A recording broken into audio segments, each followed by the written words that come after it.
സ്നേഹമുള്ള സഹോദരങ്ങളെ, പ്രഭാതവന്ദനം. ഇന്നത്തെ സുവിശേഷം നമ്മോട് പറയുന്നത് രണ്ട് ജനതകളാണ് നമ്മെ വിധിക്കുന്നത്. ഈ ജനതകളെ വിധിക്കാൻ രണ്ട് പേരാണ്. ഒന്ന് ഷേബായിലെ രാജ്ഞിയും രണ്ട് നിനവയിലെ ജനവും. ഇവരുടെ രണ്ടുപേരുടെയും പ്രത്യേകത എന്താണ്? ഇത് സോളമൻ്റെ ജ്ഞാനം കേട്ട് അതിനുവേണ്ടി ഓടി വന്ന് ആ ജ്ഞാനം കിട്ടിയ ഷേബായിലെ രാജ്ഞി. മറ്റത് യോന പ്രവാചകന്റെ വാക്ക് കേട്ടിട്ട് മനസ്തപിക്കുകയും അനുതപിക്കുകയും ചെയ്ത് രക്ഷ പ്രാപിച്ചവർ.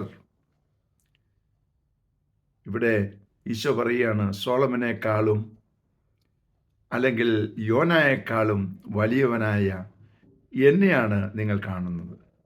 ഇതുവരെയും നിങ്ങൾക്ക് അവർക്കുണ്ടായ പോലെയുള്ള ഒരു മാനസാന്തരാനുഭവം ഉണ്ടായിട്ടില്ലേ?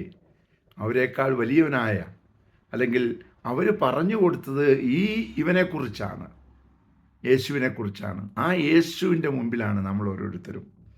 അപ്പോൾ നമ്മൾ എന്തുമാത്രം അനുദപിക്കേണ്ടിയിരിക്കുന്നു.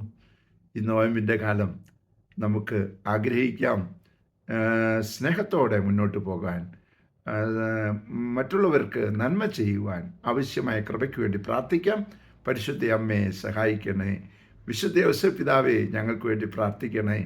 പരിശുദ്ധാത്മാവേ, എഴുന്നള്ളി വരണേ. പരിശുദ്ധ പരമ ദിവ്യകാരുണ്യത്തിന് എന്നേരവും ആരാധനയും സ്തുതിയും പുകഴ്ചയും ഉണ്ടായിരിക്കട്ടെ. ആമേൻ. നമ്മുടെ കർത്താവായ യേശുക്രിസ്തുവിന്റെ കൃപയും പിതാവായ ദൈവത്തിന്റെ സ്നേഹവും പരിശുദ്ധാത്മാവിന്റെ സംസർഗവും സഹവാസവും സ്നേഹവും ശക്തിയും കൃപയും എല്ലാ അനുഗ്രഹങ്ങളും സമൃദ്ധമായി നിങ്ങൾ ഏവരോടും കൂടെ ഉണ്ടായിരിക്കട്ടെ, ഇപ്പോഴും എപ്പോഴും എന്നേക്കും. ആമേൻ.